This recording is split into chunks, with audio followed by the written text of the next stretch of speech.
Erin, I was doing some research, getting ready for this interview, and I'm inspired to make a movie with you right now. I'm inspired to write a treatment for a documentary about your life slash to the point of to this seed launch project we going on. You ready for this? Yeah. I mean, you are an author, a filmmaker, a flower grower. So let's make a movie here, okay? Um, Okay. and if you end up taking any of the ideas, just label me as co as contributing writer. Okay. All right. Okay. So anyway, let's go to the happy ending. I Okay. wanted to get you here in person, and I threw out the wild idea, and then I was scrolling Instagram, and I saw all these carts of seeds going out the door from your latest project. Oh my gosh, what's going on? So right now we're going to tackle this happy ending for this movie, and it's all these Yep. seeds going out. Um, what I saw you on the Flower podcast. You weren't. This was a month before this was going to happen. You weren't so sure. Did you blow expectations? Are you under what you expected? Where are you with that? We had an incredible response. So the last like 5, 6, 7 years, I've been working on breeding new flower varieties that I felt like were missing from the market. And it's been this epic project and so many setbacks. And it's been a long and winding road, but we finally released these varieties into the world where home gardeners could actually get seeds from them. And I had no idea what to expect. I know I was excited about it. I knew other people were excited, but I Hmm. didn't realize just how crazy it was going to be. So yes, the seed launch or offering exceeded every expectation. Um, Unbelievable, really. Just the response was unbelievable. So we had 2 years worth of seed that we held aside for this special release, and ended up taking next year's seed and moving it into this year so that we could have enough for everybody. Um, Yeah, it's been wild.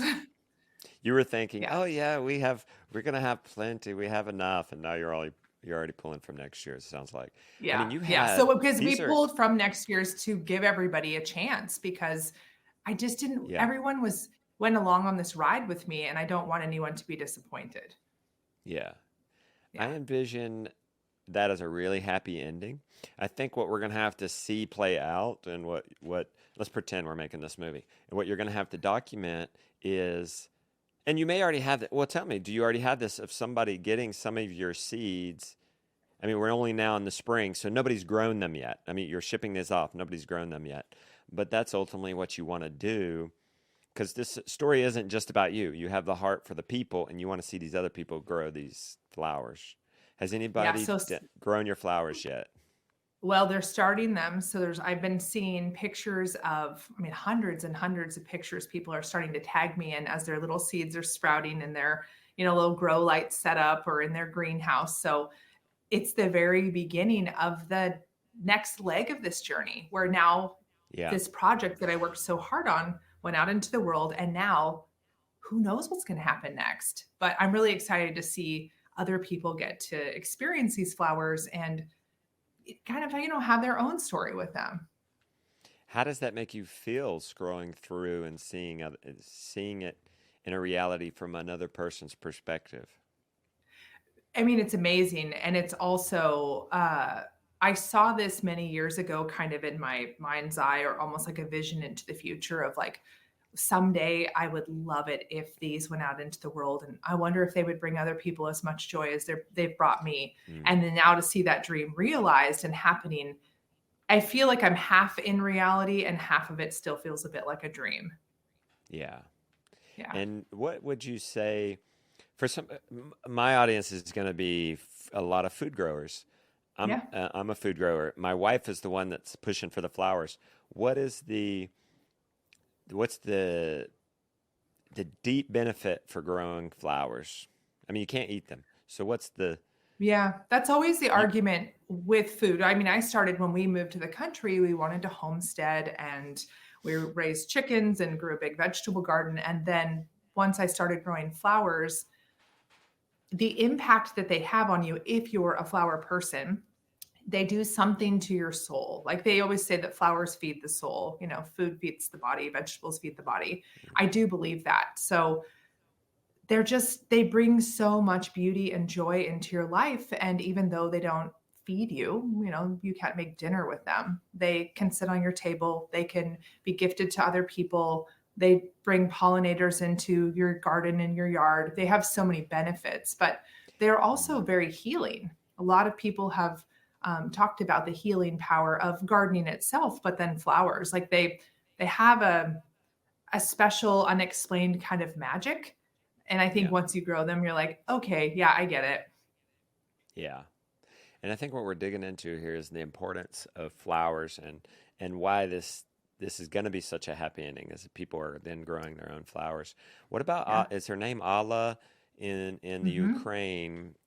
She was in the film that you submitted to the film fest. Thank you. By the way, I think it has a very Yes. good chance of winning the long, long film category.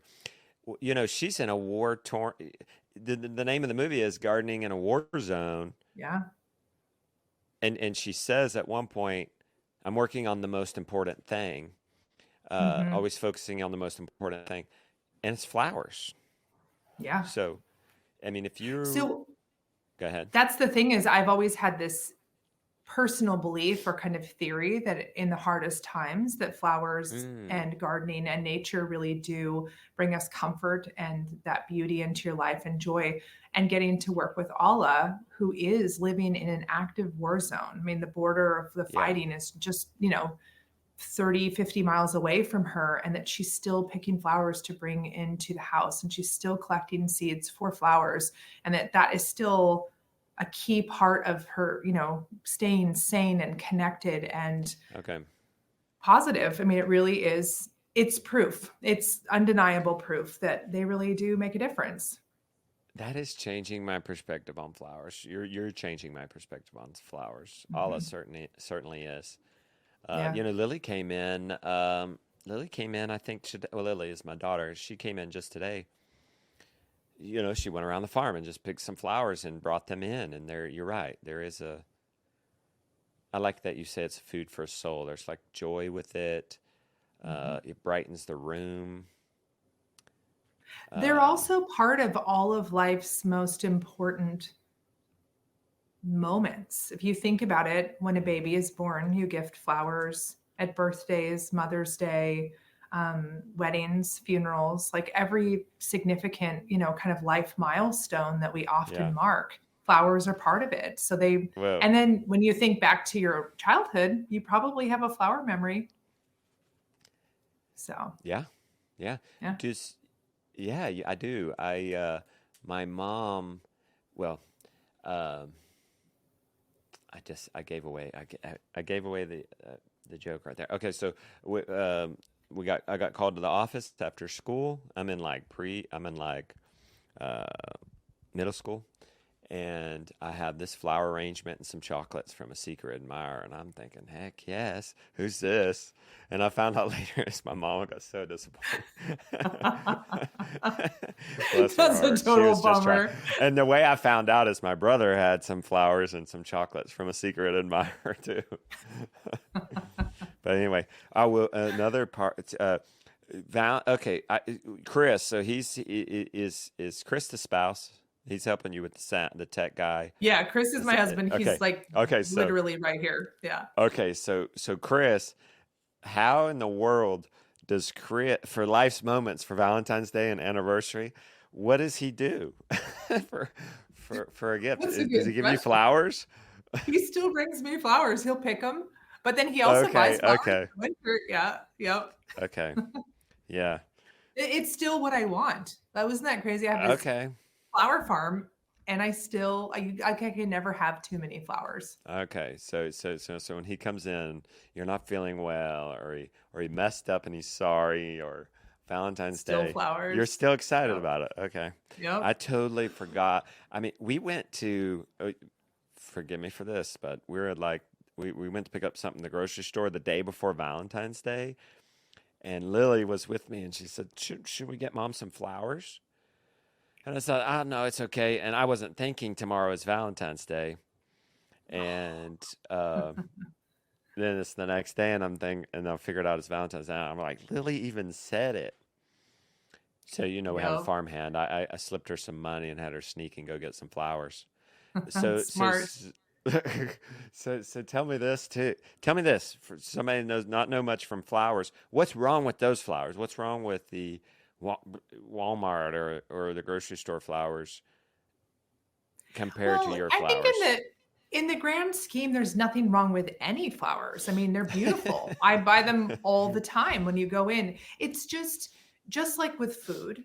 If you can Hmm. buy eggs Yeah, from your local, producer, or you can raise your own, the quality of them is so much greater than nutritional value. I mean, there's, when you grow your own vegetables or you buy them from a local farm versus going to Walmart to get produce, they're just, you can't even compare the two. But mm, in a pinch, or if that's all you have access to, it's still totally fine to, go with the standard options. But so, I mean, yeah, I very much believe in supporting your local growers. So when it comes to flowers, when they're in season, if you can buy them locally, if you can find a local farmer, if you can pick them from your garden, share them with your neighbors, they're just so much more beautiful and vibrant, and you're supporting your local economy, and they aren't traveling all that distance, and you know who grew them and how they were grown. But I still buy flowers at the grocery store just like everyone else. I I'll buy do a you. lot of flowers. And oh my gosh. I feel Chris is always like, I think you buy more flowers than anybody. And we have a flower farm. I know, I know. But in the winter months, it's, depressing and you need a little cheer. Yeah, So yeah, that's I'm right. not a purist. I'm not a purist when it comes to any of it. I think if it brings you joy and it brings beauty into your life, do what makes you happy. I think there would be then something, and how you're setting apart here is you've actually bred flowers and you're shipping it, and now people can grow it for themselves. So there's something to be Mm-hmm. said there too. It's one thing, it's one thing to, oh, I'm at the grocery store for something else, and my little daughter reminds me Valentine's Day tomorrow, and I'm like, oh yeah, pick it up. Here you go. Imagine I could take it another level if I would have ordered some from Ballerina Farmer or something, Yeah. you know, put a little more time into it and ordered it early and got a higher quality. But then, Aaron, just like if you're growing food, oh my Lord, what if I snuck and or took the effort and took charge and grew Rebecca Yeah. flowers? I mean, You could it even might be gift your tricky to. seeds and then say, I'm going to grow these for you. I'm going to keep flowers on the table all summer long. Ooh, I mean, that'd be that's a pretty good romantic. idea. That's a good Yeah. idea. See, you just can give me credit for that one. Wow. Yeah. So She give would her the love it. seed She pack. would love it. You Yeah. sent us some seed packs, so now I need to say for the gift. I mean, you sent them to us, so Yes. for me to turn that into a gift is give her a little certificate. I'm gonna take charge of this, and you're gonna have flowers Yeah. all summer. There you go. Yeah. Okay. Um. So we're talking about happy ending here. We're still missing Hmm. the maybe documenting some people growing it and discovering some of their own joys. Maybe it's I could be an example. I could be, maybe I do follow up on this and grow this, and then I'm gifting my wife flowers all year Yes. that you were a big Yes. part of. And then, uh, so yeah, give me a moment as I look at my notes. Okay, yes, this was. I think this is key, and this is gonna. When you were on the Flower podcast, you said you made a promise to the flowers, like if this works, I swear I'm going to. And I think it was your breeding project. I swear I'm going to get you out into the world. Hmm. You made a promise with the flowers or the universe. Tell me more about that moment. I feel like that I've had that moment when it comes to anything that's important to me, when I'm trying to figure something out and I'm not making progress, but I know it's possible because I've Mm, seen it. I can often see what could happen before it happens. Um, I think it's that I make a vow to the plants or the project or the universe or however you want to say it, that if I can find the answers or if I can move forward with this, that I kind of promise that I will be open and share what I learn rather than keep it for myself. And so far, that has always, every time the door opens, then I have to share what I've learned. And I want to share what I've learned because I feel like Mm. I was gifted an opportunity or a lesson or some type of learning. And what good does it really do if only I benefit from it? So that's always, that from the very beginning has been a big part of my process and my journey, is that I set out to learn something that hasn't been figured out before because I can't help myself. I need to know the answer. And I run into all these barriers and all these roadblocks. And then typically I make that vow, like, if I can figure this out or if I find the answer, I swear I will tell other people, I will share this. And then I find the answer and then I share. And there's something, I think the gift for others is in the sharing, but really as the person who's Yeah. sharing, you get the gift too. And it's Yeah. kind of the theme that runs through everything for me. So yeah, with the flowers, not only are they going to go out or have they gone out into the world, but then we're working on resources to teach people how to save seed, because when it comes to flowers, there is no seed saving information available. So we're working on that. And then when it comes to flower breeding, there's also no information available. So that'll be coming as well. So it's just part of Yeah. my process always, is if I get the answer, I promise to share what I've found. It. I find that I've just when I've discovered something or accomplished something new and I'm excited about it, it completes my joy to share it. Yes. Yes. But you're the same, you're wired the same way. Like when you and I first talked, many months ago, you were so open and generous with what you Yeah. have figured out and known, which is incredible. It's very rare, but it was just like such a great reminder. Like there are still people out there that are this way. I love it so much. I mean, you give me the gift, and then hopefully I can learn and then pass the gift on. If we all just keep passing it on, things get better. Yeah. Yeah. It's an abundance mindset. It's a, Yeah. even with the film fest coming up, it's like, well, we're really there's some original films in it, but really we're curating. There's some films that were on Vimeo and on YouTube, and other, we're curating and bringing that together, and then it's even free for the weekend. And then, um, but like when you say, oh, your seed packs are maybe it's high quality. You put a lot into it. They're maybe twice as what the people might be used to if they're buying seed packs. But the abundance there, the giving part is I'm teaching you how to breed and reproduce these seeds. So you don't ever have Yeah. to buy from me again. You've said that straight up. Absolutely. Yep. And I'll teach you how to save your own seeds, even if you don't get any seeds from us. Like you don't have to get them from me. But yeah, Yeah. I always Okay. want people to be empowered and Mm. to get more than they've given. And so my hope is that we keep that abundance going forward. You know what that's doing? You're creating significance. Hmm. Uh, you that's the you're at a significant role. Zig Ziglar, a motivational speaker, businessman, used to talk about the four S's. First, you have stability. No, survival. First, you're working to survive, especially if you come from a rough background or a low income state or whatever. Um, and we can identify with this story, just survival. I mean, because we were, jumping in dumpsters to get by, growing our food, renting out our spare bedroom on Airbnb. But then you get to stability, and then you get to success. You're definitely at success. I mean, you've had a show on Magnolia. You've got a book out there. You have people working for you. Wouldn't you say that you're at success? Are you yet to? I mean, you're into some stability. Where do you think you are on this line? Then stability is the first or second step? Second, survival, stability, success, and significance.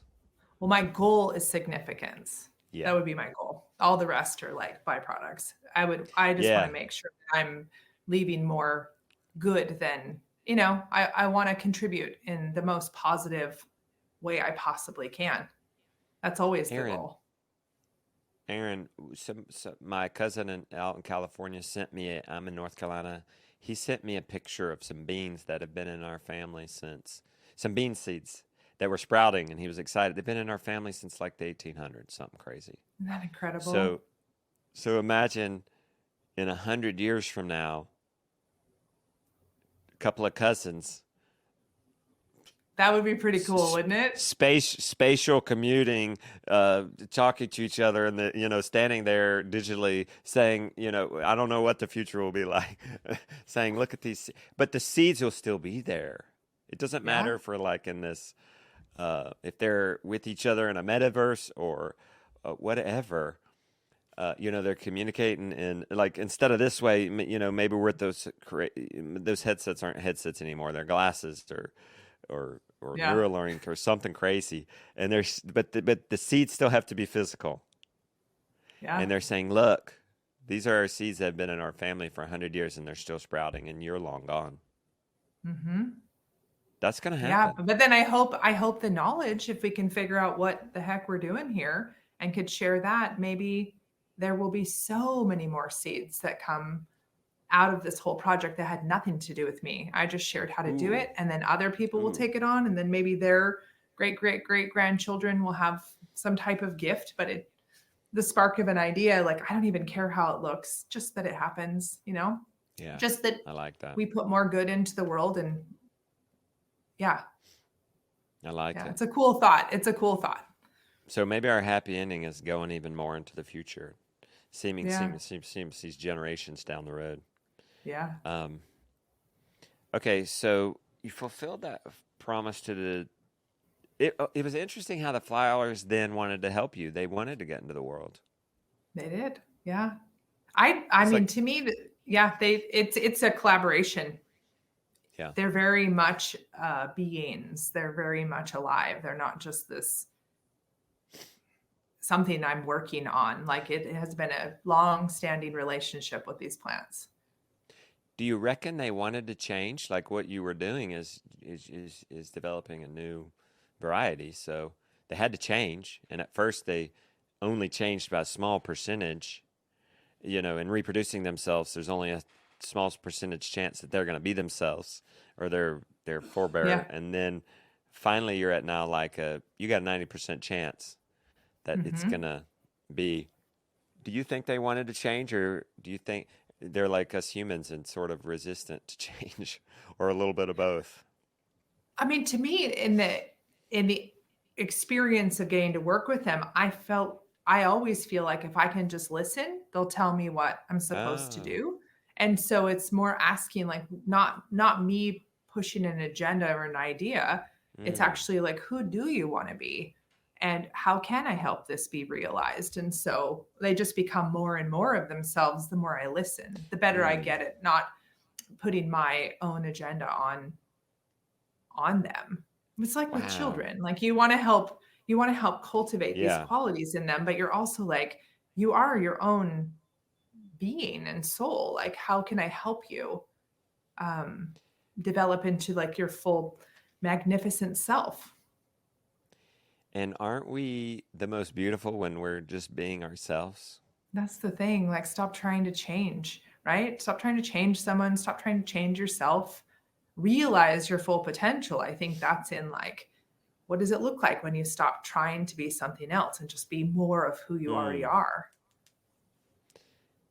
That's That's always my a challenge. That's the thing I keep trying to come back to. Like, can I express more of myself and support other people that are yeah. in my orbit? Can I help support them being more of who they are? That would be. I don't. So you've just now gotten on YouTube. That's why you initially reached out to me, and Hmm. uh, that's a struggle I'm at after 8 years on YouTube, and now looking at uh, people who can take it to a whole nother level, like millions of views a video. There's people like Casey Neistat who create exactly what they want to create, and who cares if anybody likes it.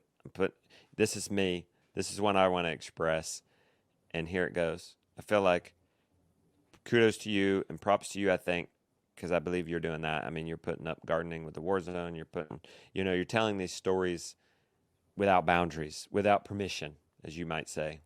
I You like don't that. need the permission to tell these stories. You're just telling the stories you want to tell. And YouTube does Mhm. give you that freedom. So, and you're early there, and I think I can get caught up in I wouldn't, but is it I don't know if it's bad if somebody is coming in to approach and wanting to say, I want to serve as many people as possible. I'm going to make the films for them. That's one side, and I think that's good. It's still a servant attitude, but there's also something to be said for saying, like what you just said, I just want to express myself, and that's probably how I'm going to benefit the most amount of people. What's your take on that? Yeah, but I do think, I mean, in so much of the work that I've done before filmmaking, it is really listen. I mean, I feel like the where you begin is by listening. How can I Mm, be of the great, like, how can I give the most, be of the most service? What do people need? What are the problems that they're encountering? And do I have answers to any of those things? So that's usually for me how it starts on a quest for anything, for understanding. Because to me, the way the cycle is completed is the sharing what you learn, or sharing the story, or sharing what you've created. So I don't just do whatever I want and like whatever I right. wish. I long to do that. I long to not care, but I really do care because Yeah. ultimately I want my efforts to be making a positive impact. And if I'm just doing something purely Okay. for my own joy, I do that too, but that's not always those things that I put out into the world. But I try to choose projects that I feel will benefit others. And they're also something that I feel really passionate about. But finding the balance between those two is very challenging. And you can tip too far one side and tip too far to the other. Um, and then when it comes to filmmaking, for me, this is a whole new world. This outlet for storytelling, which is incredible, but it's like has no boundaries and no limits. And at the same time, you could quickly like get yourself in a box. And I'm trying to figure all of this out as we're kind of Mm. venturing into this new territory. It's exciting. Um, but no, I wish I was like, yeah, we're just going to do whatever we want. I don't even care. Like, no, Well, I'm way too. what would you do if you didn't if it didn't matter? You just came in all this, you didn't have to worry about money, you didn't have to worry about what would the crazy thing you would do? I mean, I think I would just follow uh, the things that I'm super interested in or want to learn that maybe no one else cares about, that are very like strange and bizarre. And I would just follow those. I mean, that's how even flower breeding Yeah. started. I was the only Okay. person I knew that had any interest in it. And then eventually it grew into something other people wanted to be part of. But Yeah. I think if none of it mattered, I would just do what I want, which is who Yeah. knows, just follow my curiosity, really. And I'm so Yeah. curious. So we would be very busy. Yeah.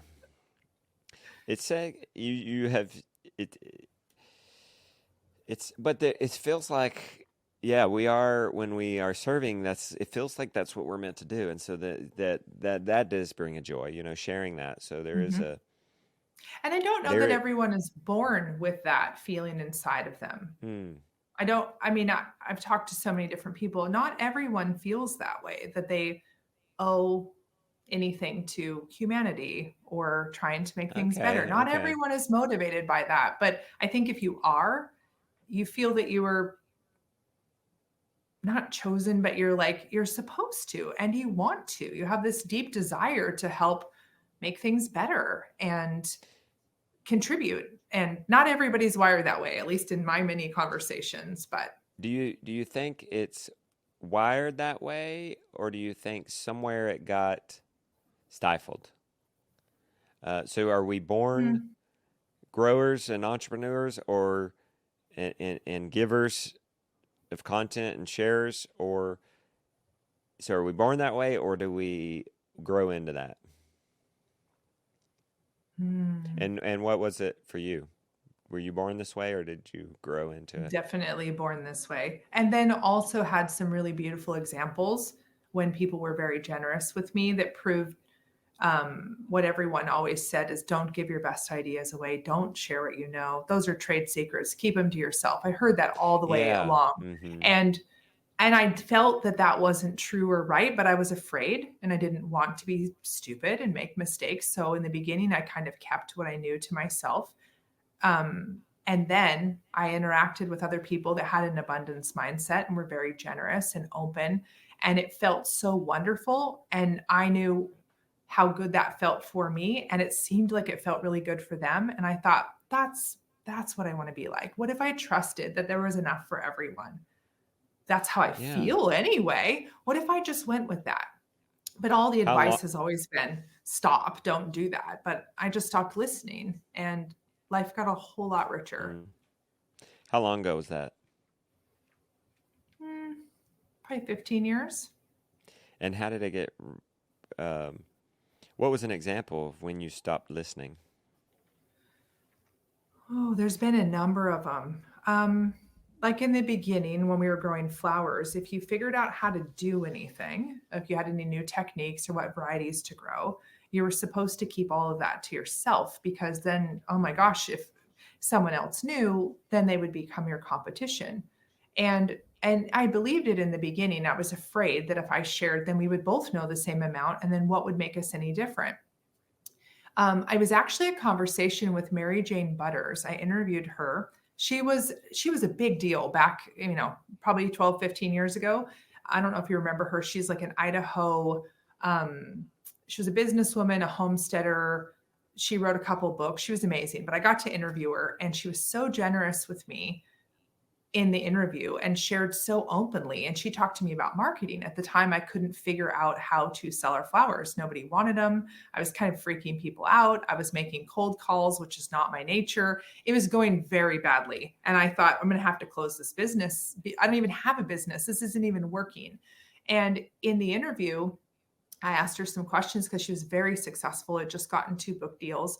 And she was so open with me and so sharing and said that you need to become the face of your business. People don't buy Mm. flowers, they buy from the person who grew the flowers. Like Yeah. they want to know Mm-hmm. you.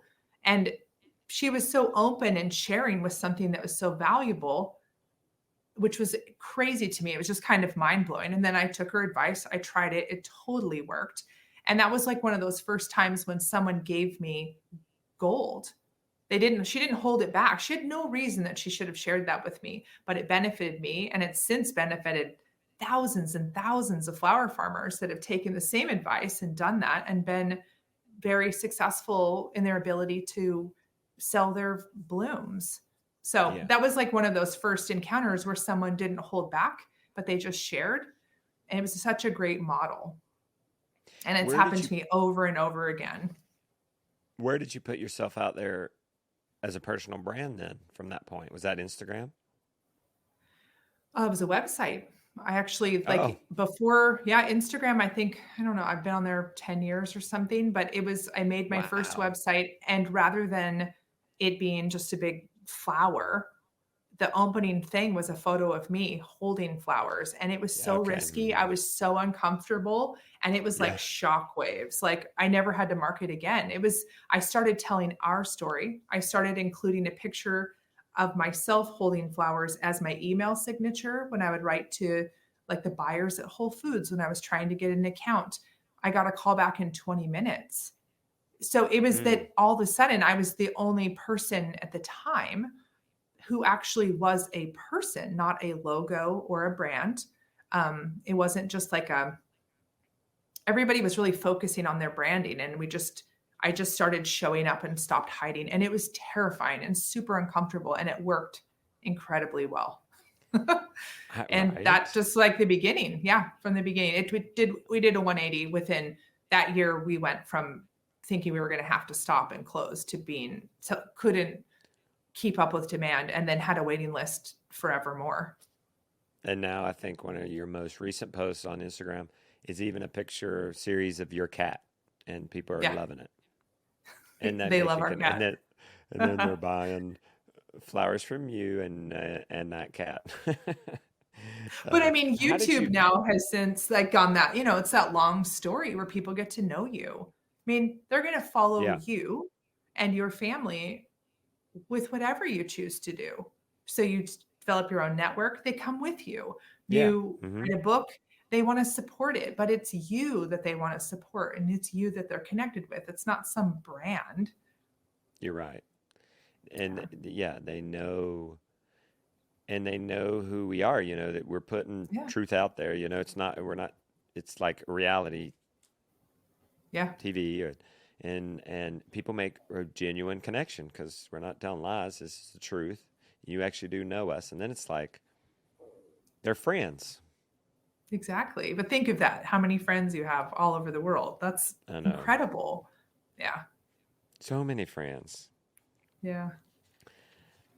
Um, Now we're going to have to, leaned into the happy ending here. We're going to have to back up and dig into some of the struggle.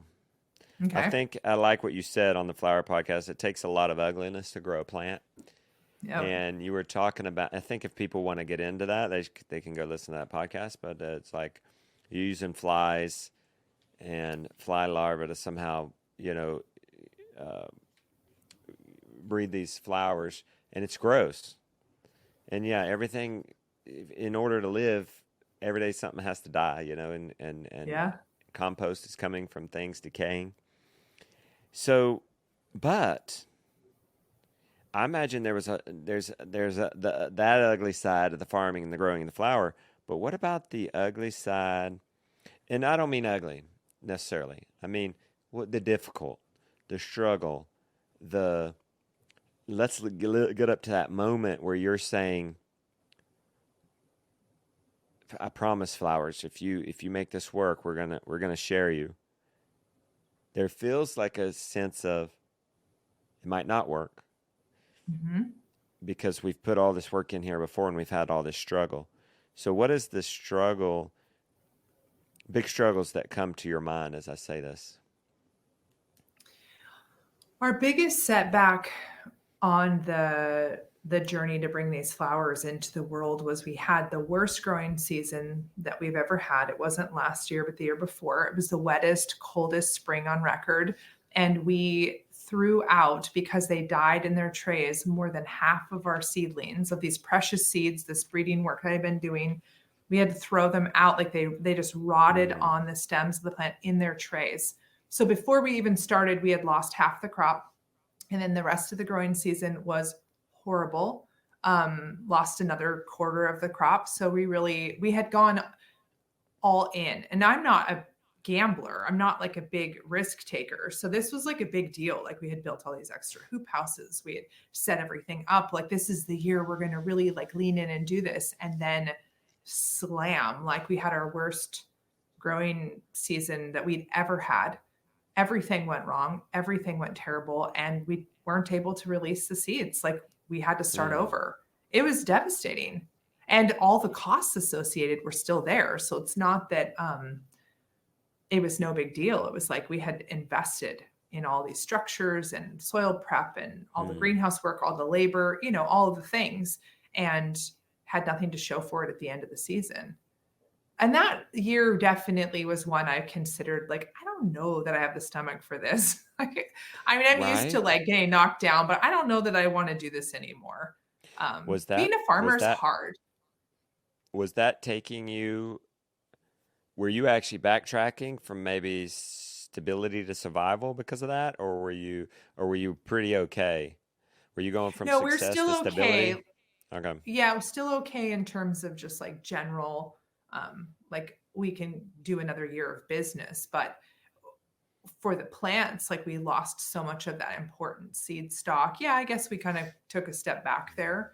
And it was just the thing is, I had shared with everyone out in the world, like, this is coming, this is happening. And I should not have said that because then the whole thing got flattened Ah. and we couldn't. So it was like publicly humiliating. What As did a farmer, like experience level wise, I have the experience, but now I don't know what to do. I mean, it was pretty bad.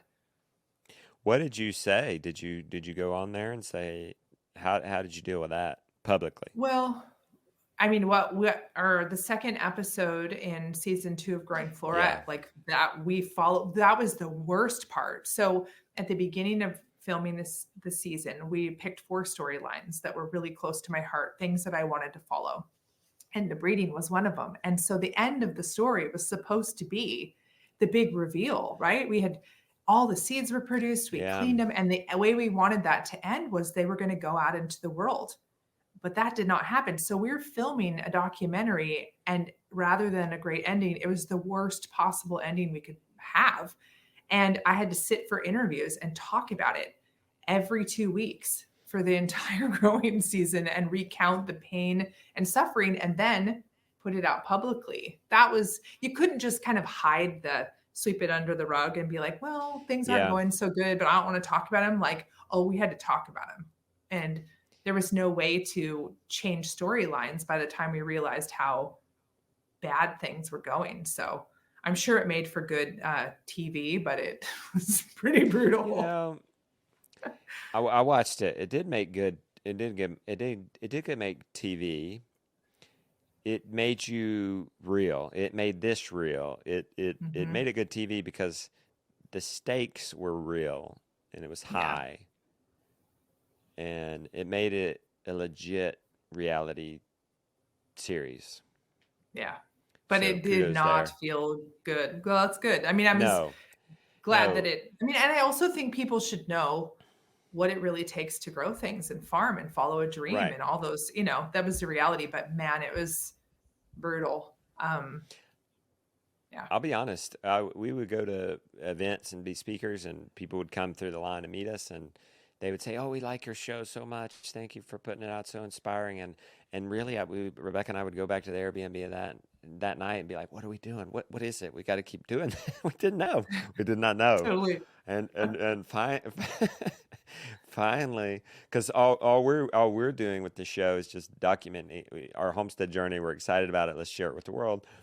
Right. You know, finding their needs and then creating products and trading, you know, selling those for solutions. Well, I started asking people, well, what do you like about the show? They liked that we showed the failures. That's what's inspiring to me. Okay, showing my failures is inspiring to you. I could do that all day long. I got plenty to so, choose from. so, so you do.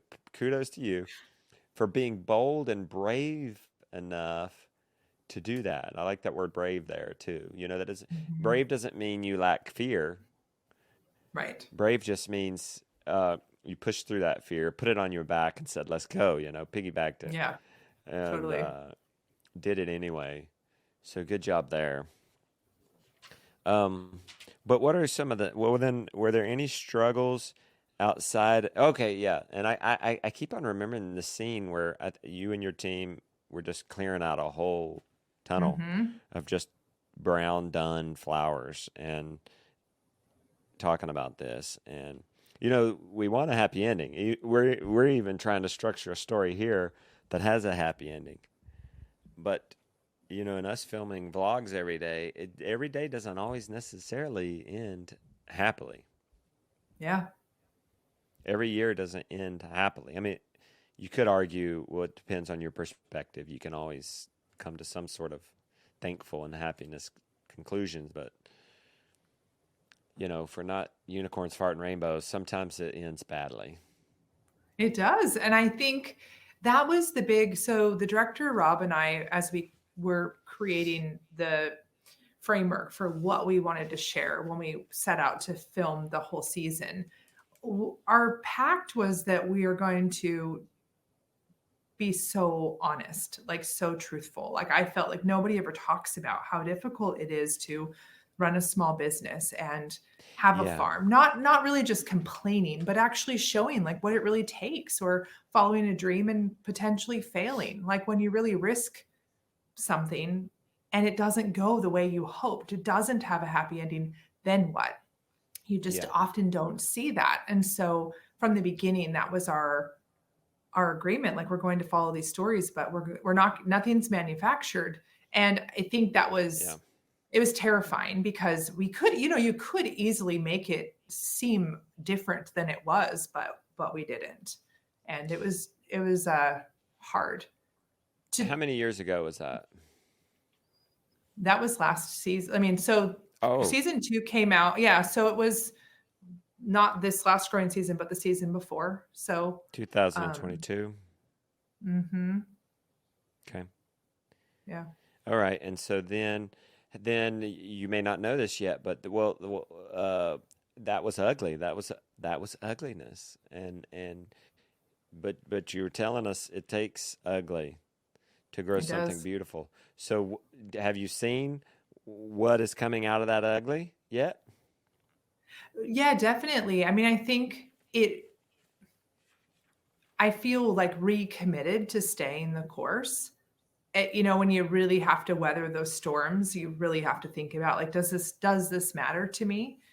So there was a lot of, I think, strength built there. But I mean, for us, like, think of flowers, the most beautiful thing. Like, they're decorations. They're beautiful. They sway in the breeze. They take manure and blood meal and Yeah. fish meal, and we pollinate our seeds with fly larvae. So you're basically buying maggots and hatching them. I mean, it's a lot of cardboard and dirt and manure, and a lot of suffering and stress and sweat, and it's just what it takes to make something beautiful.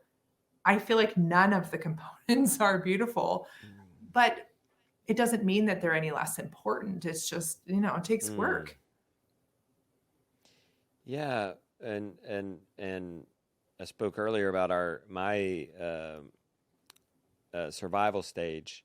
Had we had not had that being thrown into that from chronic Lyme disease, we wouldn't. I wouldn't be talking to you here today, and wouldn't have this platform, and I wouldn't be blessed with the millions of friends that I have Mhm. now. So it did take that ugliness. I did come to a point where I was finally thankful for it. It gets Yeah. behind you far enough, you can finally say thank you. Have you gotten to that point yet, or are you still suffering from it?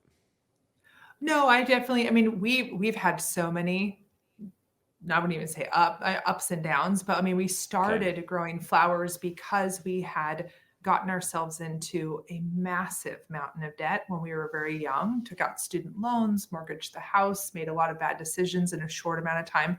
The economy tanked and we were buried. And so we started this journey. The flowers were a solution to the problem of not having money for groceries, having no heating oil. I mean, we had nothing. We were so, Mm. for many years, took us about 5 years to pay off all the debt and clean all of that up. And it was like, I feel like it was the fire that, like, we were formed in. So we know how to do Yeah. a lot with nothing, how to rely on ourselves, how to get back up, how to stay the course, how to be positive even when all things look like they're going against you. So from the beginning, we've started out in that kind of struggle place and then, worked our way up. But I think all of those lessons were very good. They taught us how to be um, self reliant and frugal and work with what you have and, think outside the box. So I'm very thankful for it now looking back. But at the time, I could never have imagined that I would think that that was a positive because it was so Yeah. painful and No. so No. long. Yeah. I don't think. Yeah. I don't think anyone can think about that in the moment. Hmm. But it's interesting how looking back, though, then a lot of our pivotal moments are from the worst times. Totally. Our pivotal moments that moved us towards success are from the worst times or from the worst I thing know. happening to us. It's wild, but that's how it is in nature. So I don't know. We shouldn't be too surprised. Mhm. Um, is there? Would you say that was the pivotal struggle that brought you here? If there's, struggles in life, struggles in business, struggles in the farm process, what do you think the pivotal one was? And this could be even. Yeah, what was the pivotal struggle? And it could be a long time ago. Well, maybe you just spoke of it. Maybe that was it. Yeah, that was That for that us. I know for Chris too, that was really it feels like the foundation of everything. I mean, we worked okay. so hard for so long to get ourselves out of debt and clean up the messes that we had made in our life and take responsibility for that. And it was so lame.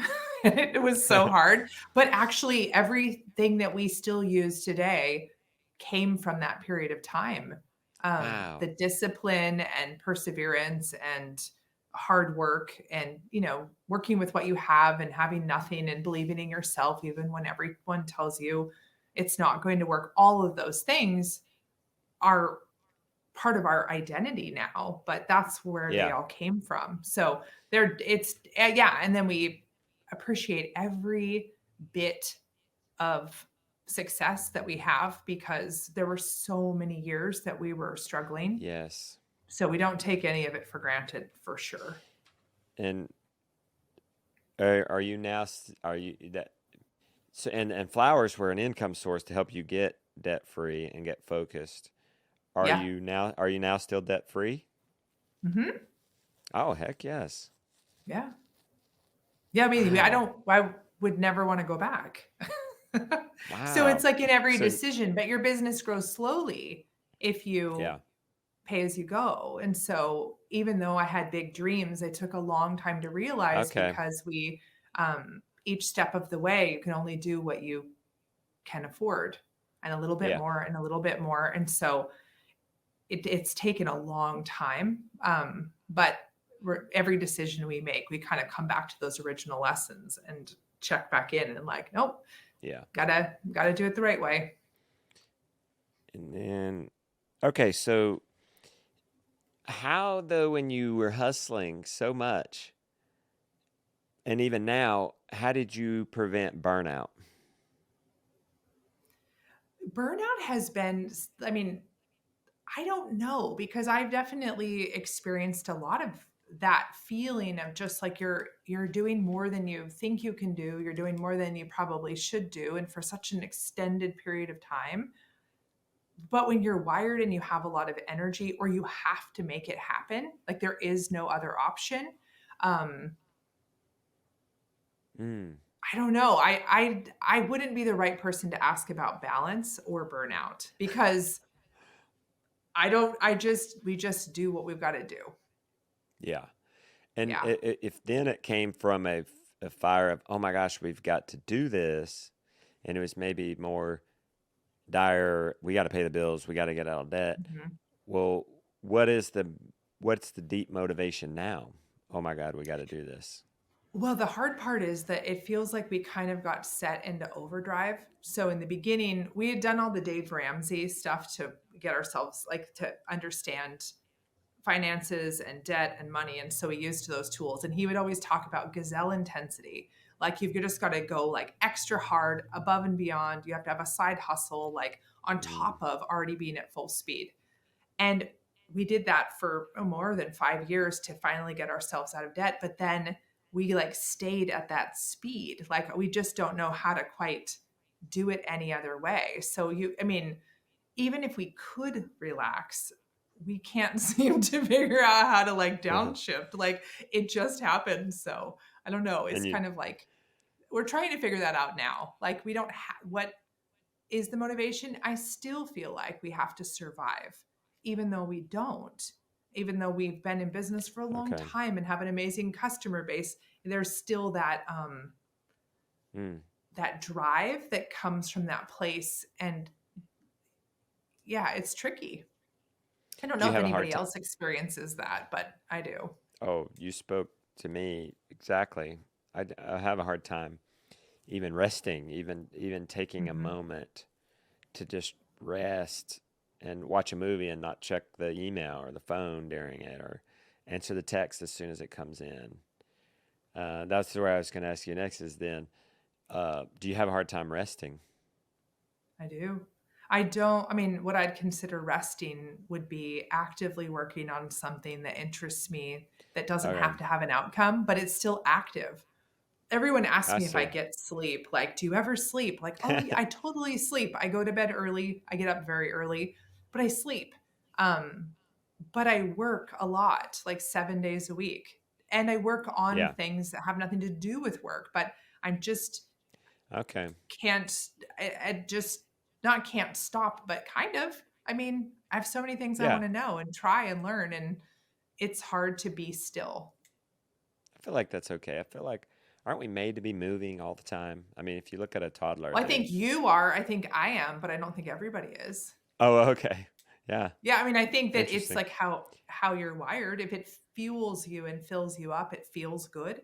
Other people, it doesn't feel good to be in I a see. constant I state of see. motion. Well, I I wonder don't what think we're all happens. designed the same way. I mean, at least in Yeah. my experience. Rebecca would Yeah, agree with you on that. She would call that bio individual. right. Um, but I wonder what happens because I'm pretty sure it's universal that all toddlers, all 2 year olds, are balls to the wall all day long as soon as they wake up and fighting sleep till they go to bed and sleep long, 10, 12 hours, and then they're just all out. And then I wonder what some people maybe carry that on, and some people get nipped by the world, or they're just predestined to that. I don't know. But I think like if you have that drive, that constant like need to know more or experience more or try new Hmm. things, if you're not at peace, if you're not constantly taking in, then being still actually kind of hurts. But for other Uh, people, being still yeah, is like replenishing and grounding and calming, but it isn't for everyone. I think I could be a bit more still, that's but true. I Yeah, think we're all so wildly different. And everyone I yeah. surround myself with is very still, and then I'm the storm. So I Uh, know that they are not wired like me. I don't think we're all the same. yeah. I noticed that, you know, I, I kind of want to say here, no, I think people got stifled. I think, whether it be the school system or something, stifled their creativity or their situation, or they got crushed when they were young, emotionally or whatever. And people can achieve more, but I also remember when my dad died and we were all in the room with him. We had all that privilege. And as soon as he was gone, his wife got up and started cleaning. Mhm. Other people wanted to stand there and hold him while he was still warm. That was me until he was cold. And then brother goes out and drives my dad's tractor. One brother goes out there and just outside and just screams like weeping and gnashing of teeth style. And I realized that moment everybody grieves different. So yeah, I think what you're saying here is everybody rests different, Mhm. and I can get Yeah. behind it in that way. That Yeah, and the problem is coming in when we begin to push our own selves on each other, isn't it? Well, I think the biggest thing is that we think other people are more like us than they actually are. Or that what would Ah, feel good to me, I think would be good for Chris or would feel good to yeah, him. It wouldn't be. It's you have to remember how different we all are. And when we try to get someone else to change, I think that's painful for them and it's painful mm, for us. Like, I want you to be more like me, is pretty much what you're telling someone. yeah, And you're implying that the way you are is better than the way they are. But then you're denying all of their gifts and the things that they bring into your life and all the strengths that they have if you're trying to change someone all the time. So, but yeah, then I also don't want someone to try to change me or I mean, my constant struggle is always feeling like I need to be less of who I am, less intense, like want less, feel less, have less drive, have less energy. There's just that always like you're too much. And mm, not everybody feels that way. But for me, like rest is actually just being alone, like not having to okay, I can still be in motion and working, but it's like the alone time is actually what is replenishing. But like in a group of people, I'm so introverted, it's very draining. oh Where yeah, other people that yeah, are extroverted drink that up, and I watch it happen. It's like their battery gets filled as mine's going down. So the last yeah, couple of years, I've really been trying to learn how the differences between us all and what fills one person up takes away from another, and what like I've been studying yeah, human nature and wiring, and it's pretty fascinating. It's very different than I originally thought. I thought we were all Oh, more similar, and I find now that I think we're wow. all much more unique. It's and you're talking about two people in two different ways. If somebody wants to clean up after the death immediately and somebody else wants to stand there and savor it, it can be offensive that that one It is, yeah. person is Well, cleaning imagine up. you Oh, you're tell her to, shooing him yeah, away. You're exactly.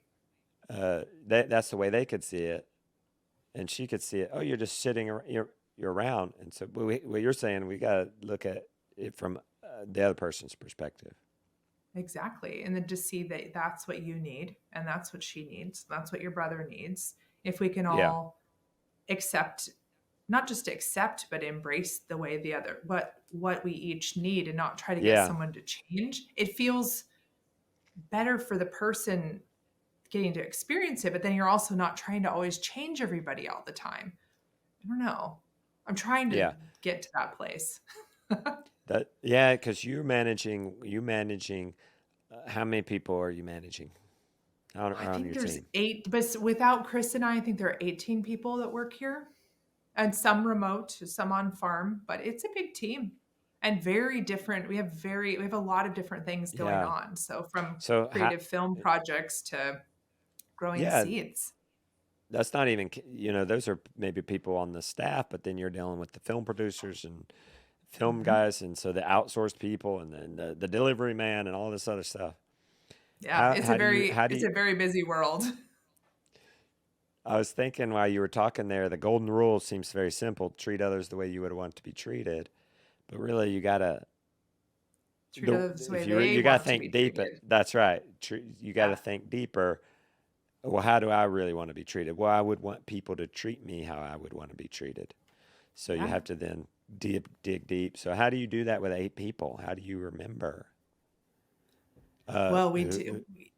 You get to know everyone okay. individually and listen and take notes and find Mm, what seems to matter. Like what matters to one person doesn't matter at all to another person. And so yeah. for so many years, I thought, treat others like you want to be treated. I totally went about that. But what feels good to me and what I like, I want to be pushed. Yeah. I want that intensity. I want straight talk. Give me feedback. Like I like a more direct, aggressive communication Yep. style. Nobody else does at all. Like nobody likes that. So I Right. had to start to learn like that doesn't feel good to them, or they value this, and this. So it's actually getting to understand people on an individual level and then trying to tailor the way you're communicating with them to a way that they can receive it and is respectful to them. But it is so challenging. It's a Yeah. lot of different you have to adjust constantly. I still am learning so much about it, but I do think it's hugely valuable, but very difficult. Are you and Chris as equally driven in this, always wanting to be doing something? Well, Chris is driven in that he always calls it tasking. So we both like to solve problems. I like to solve problems on a more like conceptual or mental level, like moving the pieces around, brainstorming, problem solving. He solves problems by literally fixing the thing. Like he will go Ah, fix the car, he will go build the thing. He solves the problem on a very practical level.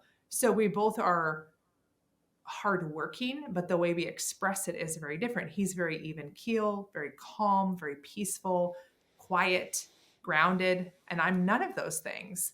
But so we share that like problem solving nature, but it expresses itself very differently. mm, Yeah. that that sounds like a good combo. It is a good combo if you don't try to get the other person to be more like you. then Uh, and you can both like be really grateful for the way the other person is, then it's awesome. wow. Yeah, this is helpful. This is good. This is helpful to me and to everybody listening. This is getting to the real important stuff, of, of why it's important to grow food, why it's important to grow flowers. Really, it just comes down to people and relationships. And Mhm. so flowers, why flowers are important is because it brings joy to the soul to a person. Yeah. Um, so we're going backwards in our creating of Yeah. this treatment for the movie. We need to get to the seed of your journey. So give me, what was the pre-high school moment that you were going to become a flower farmer and a joy giver? What was the high school moment? What's the 20s moment? What was the 30s moment? Like, where was I at those times? Or well, when was the moment you realized you were going to bring joy to people through flower farming? It wasn't until we got married young, had the kids like I was, we were young. And I had this craving, this longing to like, we've got to go to the country. I need to experience this. I'd always grown up in the suburbs and we lived in apartments. And I just like, I wanted this country life. So Chris and I left the city with our daughter, Alora, and then bought our little house in the country. And we were like, we're going to homestead. We're going to figure this out. We're going to raise chickens and all of our own food and plant an orchard. And it was really exciting, but couldn't figure out. So we needed money. And I tried out a million different ideas like, well, maybe I can have a rainbow egg business and I can grow vegetables and I can make candles. Like I was trying to figure out what did I want to be when I grew up because I was still very young. I Yeah. have two little kids. I'm at home with them. And I just didn't ever feel like I was getting anywhere or I liked these different things that I was trying, but it just didn't really feel like it was it. Like it didn't have enough meaning to it. Like there was the meaning of like I'm feeding my family, but I don't know, it just like it wasn't quite it. And my great grandmother passed away and I was able to bring some of her ashes home and I put them in my garden because she had been this incredible gardener. There were all these stories about her. So I thought, well, Grammy will bring me not good luck, but I want to bring her home with me. So I put her ashes down in the garden and I planted sweet peas, which were her favorite flower. Mm. And it was actually the first jar of flowers that I ever sold. When I gave them to the person Uh, who they were ordered for, she started crying and she started telling me about her childhood, and it was all of this emotion came rolling forward. Like I'd never seen that when I delivered a dozen eggs or brought someone candles or mm. delivered vegetables. Like this woman was crying and I didn't even know her, and then I started crying, and it was like this, the power of the flowers that they just stripped down all those defenses and brought all of that emotion and memory and love forward in that instant second. And that's when I knew that's what I wanted to do. It was the impact that the flowers had that interested me, I and like I've that. seen it thousands and thousands of times since. I like that. The power of the flowers. Mhm. It's their impact. I mean, for me everything is always about impact. Would your uh, pre-high school self be surprised at what you're doing now? I don't think so. I mean, I always dreamed. I was a punk kid there for a while in high school. Like I Yeah. was trouble. But when I was younger, I always wanted to live in the country and have chickens. And I would ask my mom, we would make vision boards every year at the beginning of the year. And always mine Mm. had plants and dirt and chickens and things cut out on it. So I wanted like that country, wholesome life from when I was little. Little House on the Prairie books, I I've see. read all of them a million times. So no, this is very much in line with what I always wanted. So if that little girl were to come stay with you for a week this She would summer, love she it. would. Love it. What Yeah. about the punk? What about the punk girl? The punk Would would she? also be like, yeah, because you don't have to listen to anybody. You can do Oh, what yeah, I you was gonna want, say. right? I was gonna say, Yep. what part of it would the punk like? Yeah. Oh, yeah, She being she defiant, like, calling your own shots, getting to being do your what own you want. boss. Exactly. Not have to answer to anyone. You get up early, but you get up whenever you want. You go to bed when you want. Hmm. Hmm. Yeah. Okay. Yeah, the All goal was right. to never have to So answer to anyone, right? yeah, those two Hmm. parts are still in you, and Yeah. driving you, I think. Yeah. The punk, the rebel, the against, Yep. stick it to the man part, Oh, and then totally. the little girl like just happy go lucky on the farm, pure. Let's just grow some eggs and bring some joy to people. And Yep. they're working together, I think.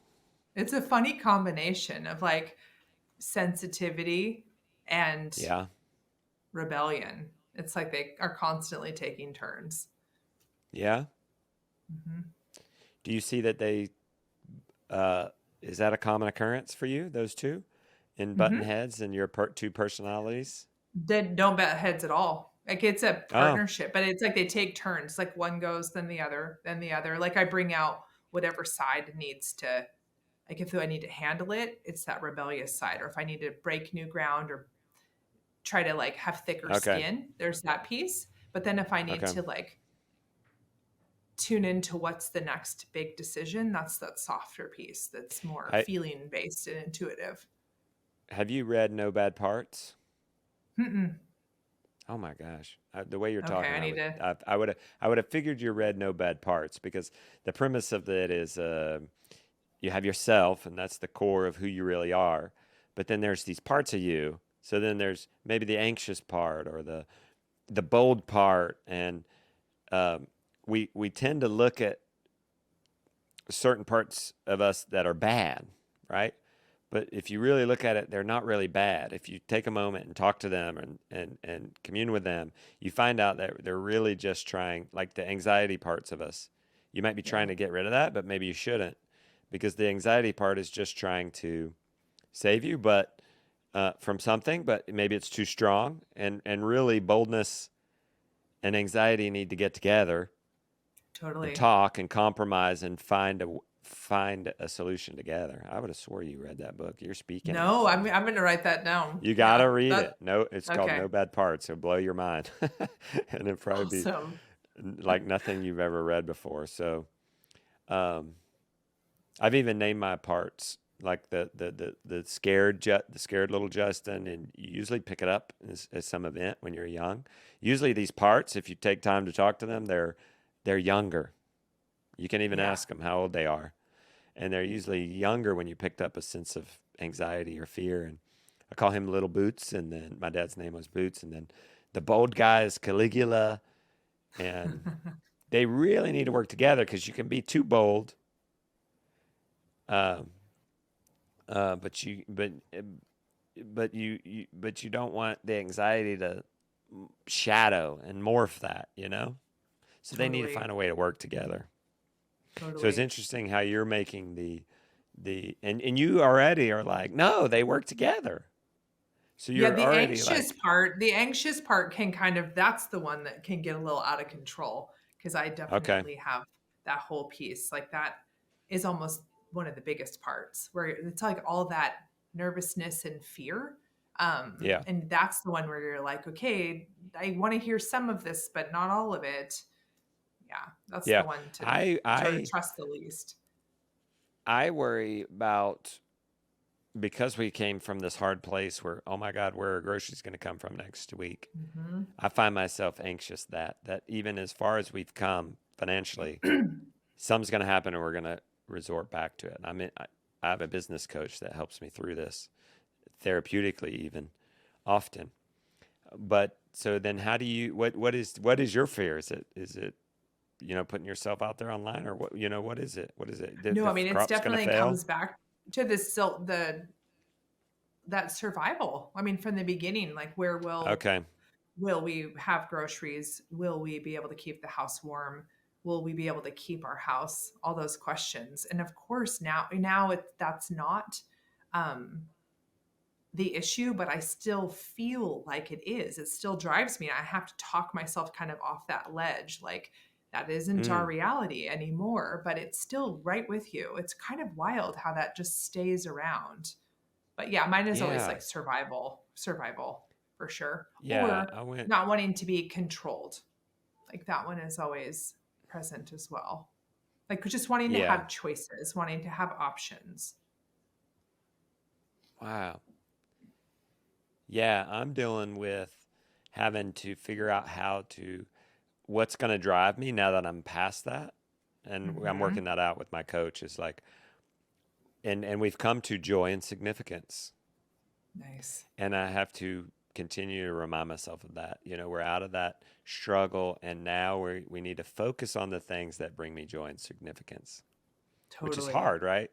Because if this is what's hard, you might relate to this. What worked, right? So for us is the vlog and daily. Well, we're still doing daily Yeah. vlogs, and it's 8 years later. So I have to wonder and question: is that the still the right thing to do, I know, or and it's am I so doing it scary out of to fear? test that. Exactly. Like, Yeah, are you just, this is what got me here, so I need to keep doing it? Or is it okay to question that and test other ways? But it's terrifying to think about doing something different because look what it kind of saved you.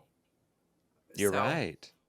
So yeah. then not doing it then would unsave you, could Right. potentially push you back in there. So Yeah. yeah, so reading the no bad parts helps me talk to that anxiousness side of me and thank it and say, you know what, thank Hmm. you. I know you're just looking out for me, and let's bring boldness in. Let's talk to So them, and you guys are filming a vlog a day? pretty much it's 5 days a week. When I say daily vlog, I mean we are Yeah. and have done that, and we have been on a 7 day vlog. Um, That's yeah, incredible.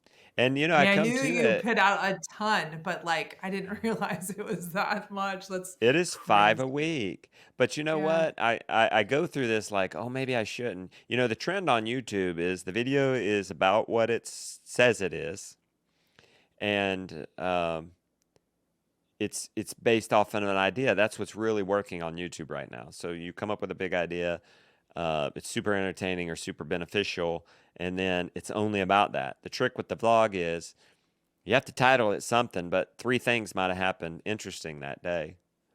But I'll try to not, and then I just are so uncomfortable. It's like, no, I just really enjoy making the daily movies, and the daily documentation is special. I mean, every day is special. Yeah. Well, and I think you got to listen to your gut. Like, look where it got Yeah, you. yeah. Hmm. And they say, well, what got you here isn't going to get you there, and I don't know. I mean, you talked about I Dave don't. Ramsey. God, he's Yeah. had a show for 30 years every day. Yeah. He's doing fine.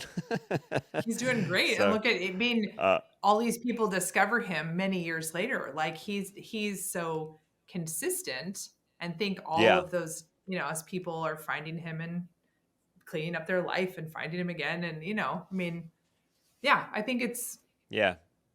I know they You say post, what got you here isn't, I don't know if I buy that. yeah, that's a question. I I like how mean, you that's the thing to question wrestle everything. around. I like Everything how you is so question annoying. everything. It's so annoying.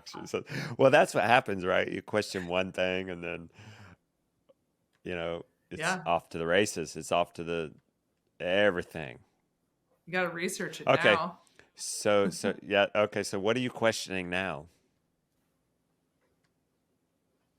Well, similar, like what I have done all these years, is this still what I want to do? Or what does that look like if we explore, Mm, change things, I mean, start to change, start to explore new things.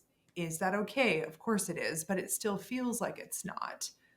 yeah, It's just like, I guess I'm in a time of asking a lot of questions and not having the answers. And I often don't like to have I mean, I don't like that feeling of not knowing, but just kind of staying in curiosity. Like, what do I want to do next?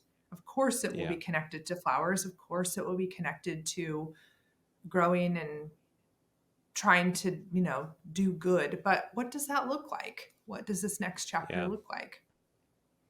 That's Hmm. good. I think that's healthy. And yeah, I ought to think more about how to get normal people to question just one thing, because you're like, I know, you're like, oh, it's annoying, but it is so good too. We found out milk. Rebecca found out milk had hormones and GM. Yeah, at the time, it was just the hormones, and so we went to organic milk.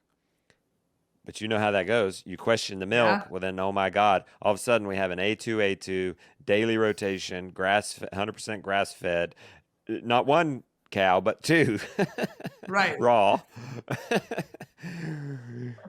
And then you Exactly. start questioning cleaning products and clothing and faith and politics, and you begin to question where you live and everything. Yeah. And you either get solidified in it, right? Or you change for the better. At some point, if you've grown up in a religion, you for it to be genuine for yourself, you have to question it at some point Right. and Right. say, is this my mom and dad's religion, or is it mine? Right. And you have to ask the hard questions. Hmm. So now let's go to uh, you said in the Flower podcast, the brave pursuit of your you have a brave pursuit of your passion. So I think we got to fit this into the movie somewhere in here. Um, does anything come to mind as you say that, as I look at my notes for where I wanted to go with that? I mean, to me, pursuing what interests you, whether or not other people are going to agree or like it, or it's a sure bet, I think letting yourself follow those threads of interest or ask the questions or just pursue something just because, I do think it's very brave. It's so Mm, much easier to not ever venture out into that kind of uncharted territory. mm, And so, at least for me, every time I have been brave and allowed myself to, like, no, follow it, no, follow that thread, ask those questions, go down the trail, so much goodness is there, but it does always feel like it takes courage to kind of step off that well mm, worn path or what everyone else expects from you or what's going to get praise. It's risky. It's risky to try something new, something that makes sense to only you and no one else. what would you say to somebody who is afraid to question and try something out of the norm? What would you say to encourage them? Oh, I would say just do it. You don't have to tell anybody. I think that's the thing, is like, you can keep it to yourself. I I see. think when we announce to everyone what we're doing, I think that's where you get all that feedback and advice, and you're going to get it anyway. If you're trying something new, just by default, you're going to get everyone's fear, everyone's opinion. Um, I would definitely encourage, if you have that stirring in you of anything, a desire to change your life, Yeah. questions that are unanswered, something you're so passionate about, but everyone makes fun of you for, or any of those things that are like in you, but everyone else is in disagreement, or it just seems crazy. It's not crazy. Just let yourself Mm. lean into that, ask those questions, try that, go down that path, and then just see what you find. It will probably not be what you think, but it will be even better. Mm. Did you learn that the hard way? Oh, yeah. I mean, for me, well, telling people is always like a surefire way to kill a good anything. Saying something too soon, sharing it too soon, because then you just get all the feedback, all everyone's opinion. They dogpile on you Wow. with all their advice. And I don't need any external, that doesn't help me. It has to come from inside. So really, when I have something that matters to me, I try to keep it to myself, hold on to it as long as I Wow. can, and keep it mine as long as I can. And then I feel like it's sort of that seedling, and then it gets hardened off and it can transition outside. Like it's stronger and it can take the criticism and the questions. But in the beginning, it's so tender and so Mm-hmm. untested and so personal.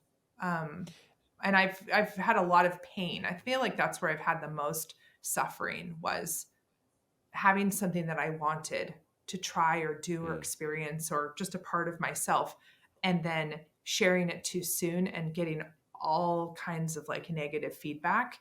Mm.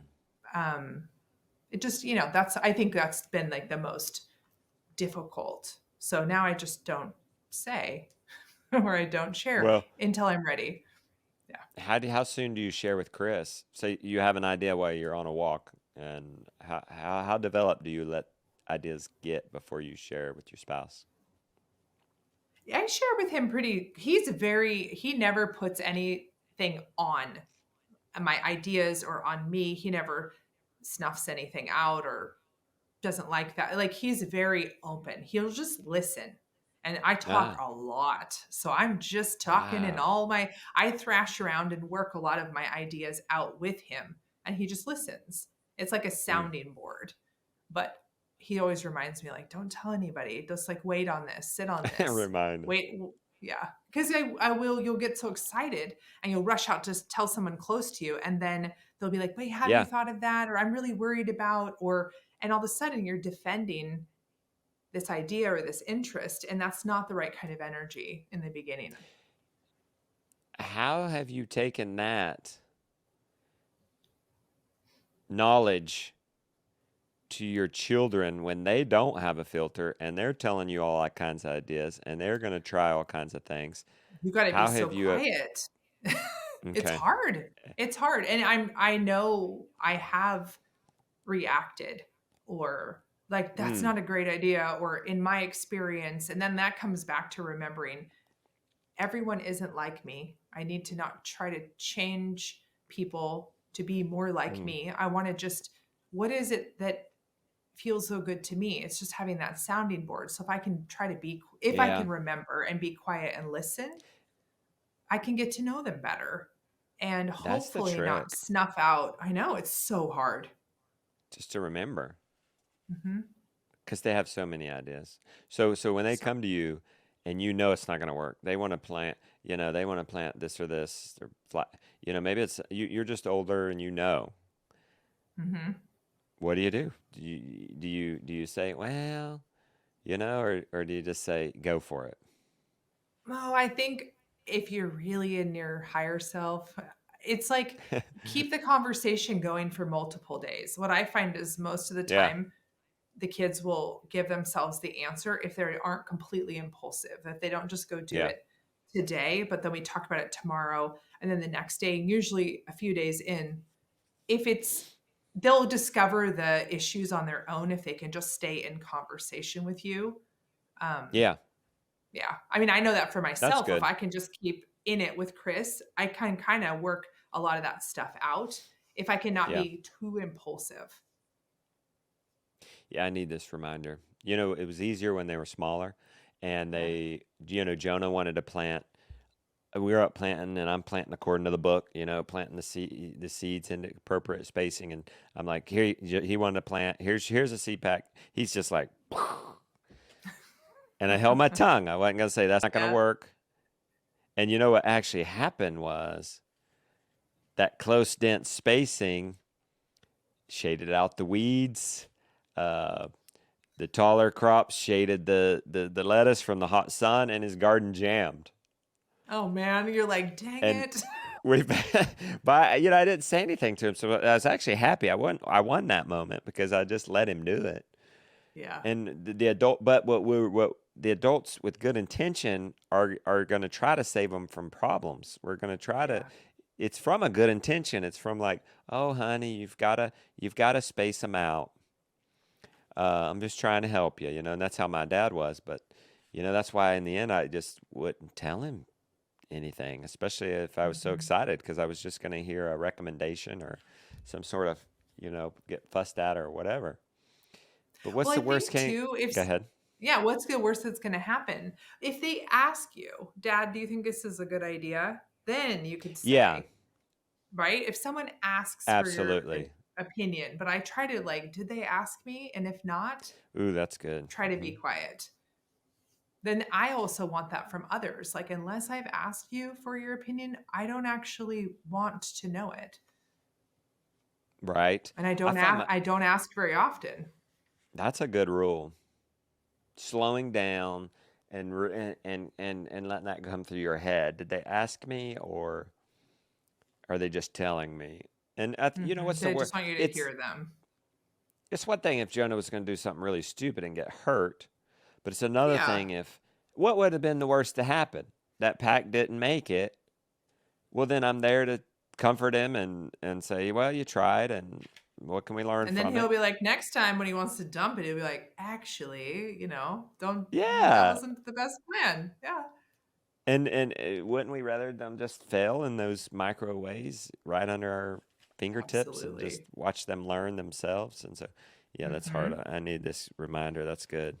They gotta they gotta ask, and I think that may be the trick um, for having our adult children.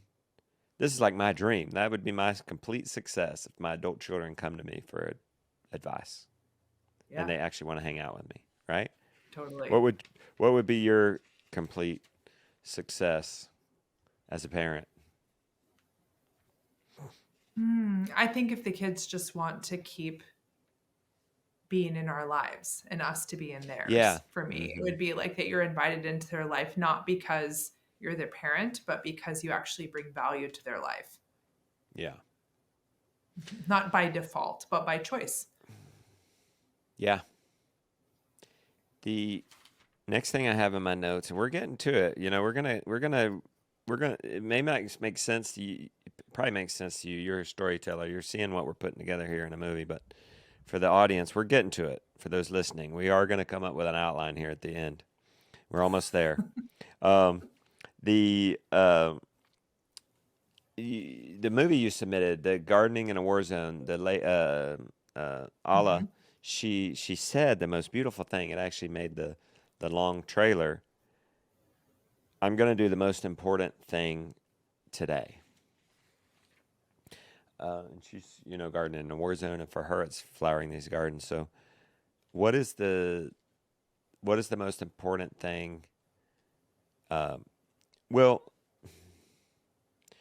how does that resonate with you when she said that? It definitely puts things into perspective, right? I mean, with everything that she has going on, that she's Yeah, contending with, that's going on in her life, which is so different than any of us are having to deal with, and that how she's prioritizing what's really important is pretty eye opening. yeah. Because Yeah. I deal with a lot of people being, and myself being overwhelmed, Hmm. and uh, it really, if we want to be successful, it's really going to come down to us doing the most important thing, right? Because we only have so much time. That's the thing, and to know how to prioritize. And that kind of depends, like on your intention, right? Like where you're trying to go or what you're trying to create in your life. But I think that's always the helpful thing is to have something to come back to, that North Star. Like, how do I realign? How do I know what is the most important thing or how I want to be spending my time? Something to measure against when you get overwhelmed or you feel caught up Yeah, in all of it. Like, how do you find your way back to know? I like that you said that about the North Star. You have to have that overarching goal, that North Star. I found myself early on when I was launching the business and getting myself out of the financial woes. I would write on top of my Moleskine notebook the goal, and then I would write everything else that was in my head to do, and then I would prioritize it. And I think that made all the difference because I never had that Absolutely. time to do everything that's in my head. What is Yeah, your but then something about getting it out allows you to, like, at least you have expressed it.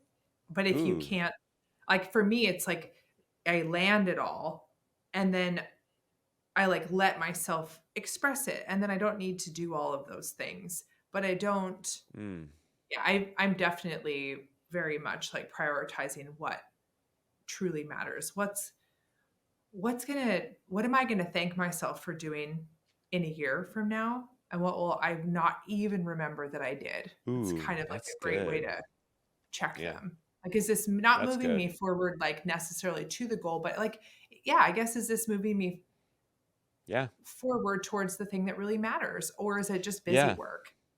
yeah. Because a lot of those ideas, if you have this overarching goal and you have all these ideas, even though you might not, maybe some of these are sexy or whatever, and you think you should do them or whatever. But if you're being real with yourself, are they really getting you towards your goal? You could mark them off Absolutely. or put them on a postpone them. I like what you Yeah, said I about have writing it out. folders Yeah, and I have folders where I'll let myself develop an idea completely, like write Ooh, the whole thing out, draw it all yeah. out, do all that legwork so I get that part of it out of me and then put it in a Mm, folder and file it for later someday. If I want to, I can come back. Can't do it right now, but the idea was so clear and I just need to yeah. get it out and then I can always pick it up later if it's still, but then it stops haunting me because if I don't let myself like take it all the way in that kind of conceptual like figuring it out, then I just feel Wow. bothered. Ooh, I like that. And it's actually like that's sort of what happened with the film festival. I was going to add to that. If you keep thinking about it and it keeps coming up, then yeah, you probably just need to go get that folder out. Yeah. But Well, that's the if thing you is if you're revisit, back on it next year and you're like, I thought I was talking about that last year. Like, yep, you probably should pursue that one. that's exactly what went down with the film fest. I'm like, this is going to be curation of all these films. It's going to be a community event. That's what we're about. We're about the films. We're about the community.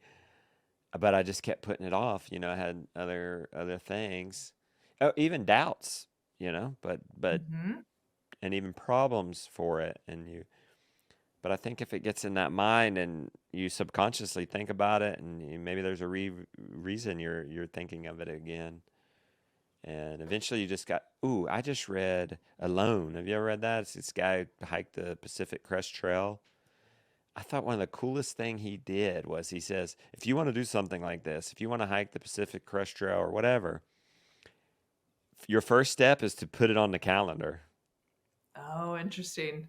I thought that was brilliant. I underlined that, Yeah. starred that. I'm like, ooh, put it on the calendar, and then your Mhm. your mind and your body will find a way to make it happen. Totally. So if people are been putting off, so Aaron, I need to after this show, I need to put that on the calendar. Yeah. You To need to put to this so plant. date. When are you sowing That's those right. You seeds? know exactly what I'm Yep. talking about. To get my Yep. wife these flowers, I need Yep. to have my little secret plan date because she's doing the seed time thing and planting the garden. But we didn't put flowers in the seed time equation. I need to do that. Yep, I'm gonna go look at the back of Yep. those seed packs and figure this out Yep. and do this. So okay, so let's piece together this movie. So I envision this thing starting out with the big struggle. Those good Hollywood movies. They start out with the struggle. We got to hook people in. So we got this struggle of you guys following the American dream and getting into this debt and uh oh no, you're not happy. What are we gonna do? So you're tracking with me. Oh, flowers. Okay, we're gonna go sell these flowers, and then um this might be I might be speaking of the trailer here too, though, because okay, let's paint the trailer first. I think let's do the trailer first. I rarely have the trailer first, but let's go. So we had this struggle, right?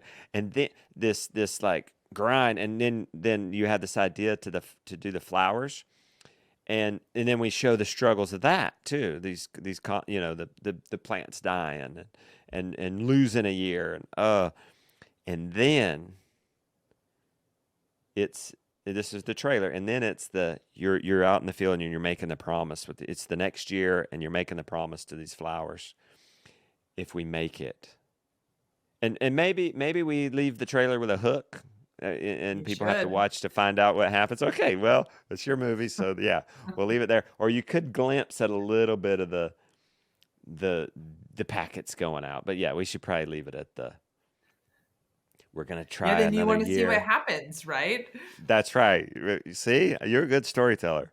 So then the movie, we start out with the hook in the beginning, and then throughout the movie, we start with the pivotal struggle in the beginning, but then we come at this. But then we backtrack to you as a little girl, you know, farming, and then at some point you get this desire for uh, yeah. Oh, that's it. When you got the grandma's ashes and you plant it and you have the flowers, that's the desire. So the character has to want something for it to be a good story, right? Right.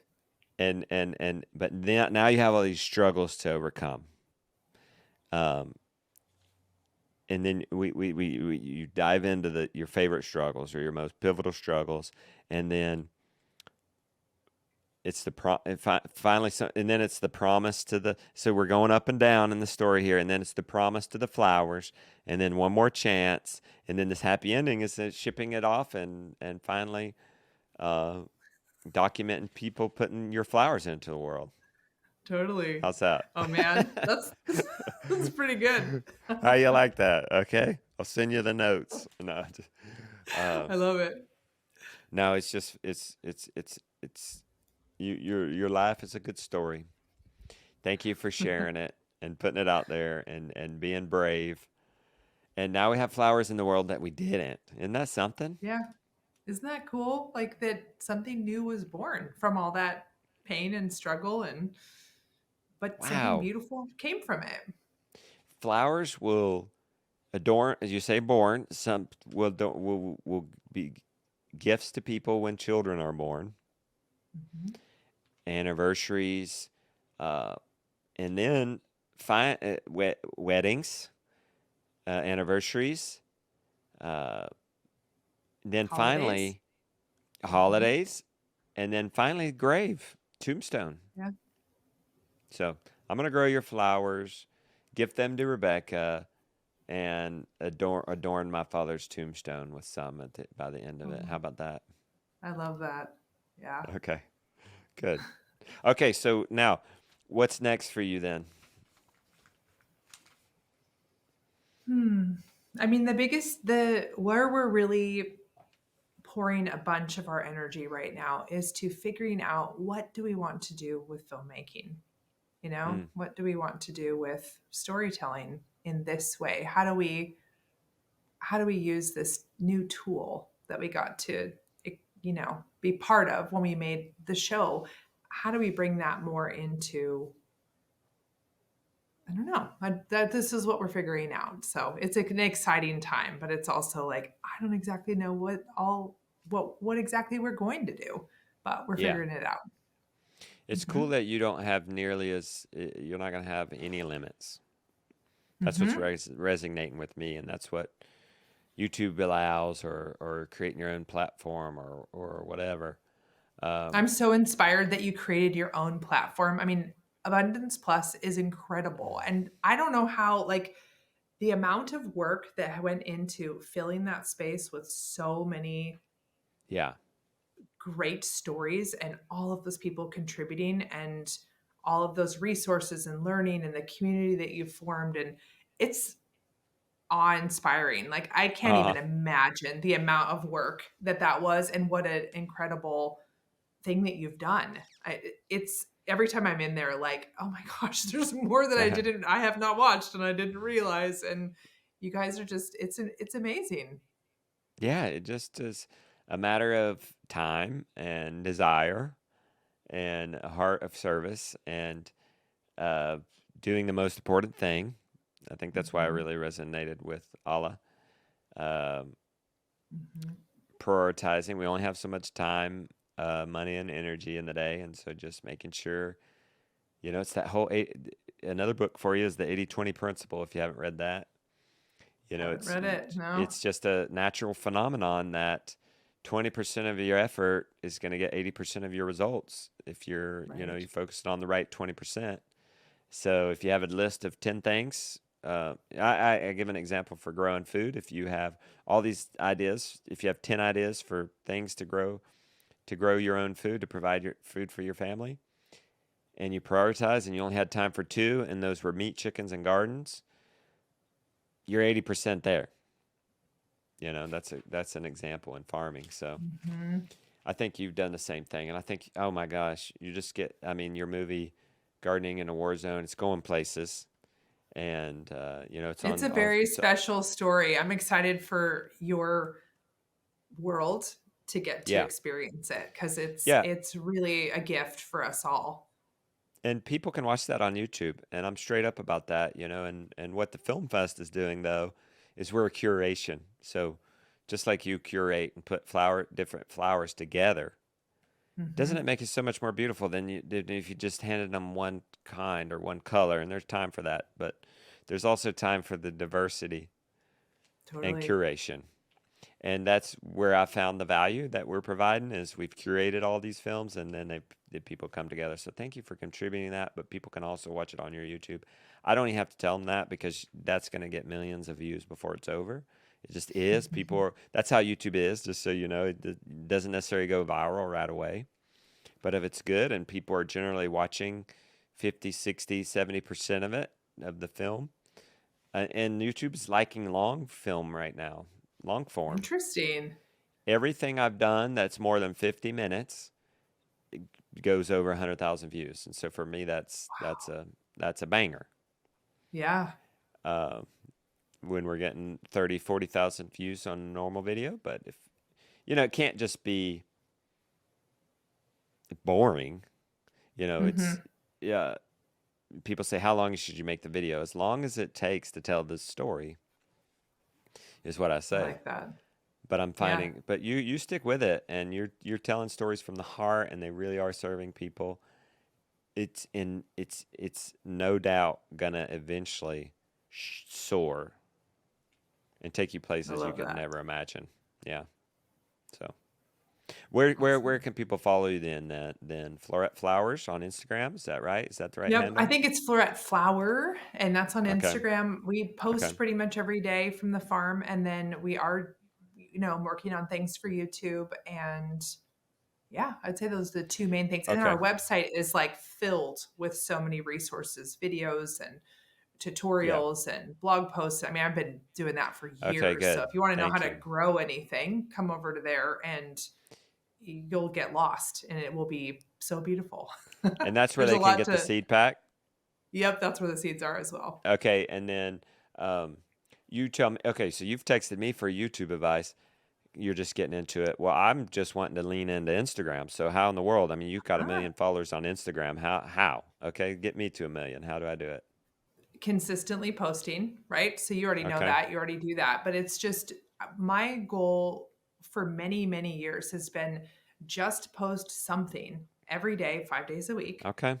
Okay. that I find to be beautiful or useful or interesting. And if I can't find any of those Interesting. things, just post something, right? Like just look for moments. I I like mean, that. really, it's Hey, like you've got that's to find something that's worthy of sharing, and there is. wow. You just have to look for it, and I think the act of looking for it is the gift to us. Yes. Hmm. We are so similar in that way. That's what I've had to do with YouTube. And I don't always feel that it's in that going into the day, that's the day I get nervous thinking, well, I'm not really doing an exciting project. It's raining. Uh, but you look for it. That's And I the think it thing. I makes our think it lives more changes. meaningful. It totally does, because you're finding it's in the tiny small things that normally would Yeah. go unnoticed. There's actually beauty or some type of value in it, but it's only in the looking that you find it. So I would say with Instagram, it's posting regularly Okay. and ignore everything else, like all that curating your grid and all that crap, or don't do No, videos or yeah, I do don't want to know reels or that. don't do real. I don't do any of that stuff. I Oh, just really? post. Yeah, I don't even pay attention to Okay. that. I just do what I think is interesting. You know what my Always problem have. I is? mean, That's great. How do I'm having a problem. I'm capturing it all so much on YouTube. I'm in such a YouTube zone. What do you, in your opinion, what would work good on YouTube versus what would work good on Instagram? Or what's well, Instagram, it's definitely, how you were saying on YouTube, it's like that single topic, each yeah, video being a single topic versus the multi topics. I think for Instagram as well, you could make 3 videos, each one being a specific topic rather than one that winds, which might be yeah. harder or Okay. easier. I don't know which is your preference, Okay. but Yeah. and then they can't be as long, but they say you're supposed to post like 15 seconds. Most of my videos are like 5 to 8 minutes. Oh, really? But it's, yeah, I mean, Chris and I, we just film what we think is interesting. We just share I something that's like that. helpful. Just do what comes naturally. But if you Wow. stay to a single topic, it'll be easier. And then you'd have more. So you could have 5-minute videos rather than one Where 15-minute winding one.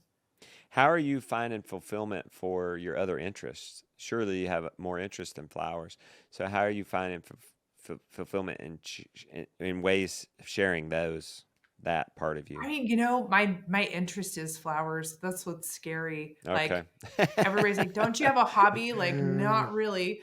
I mean, flowers is kind of it's my everything. Like I I do Well, not run okay. out of interest for it. Okay, but you do like the business side of it.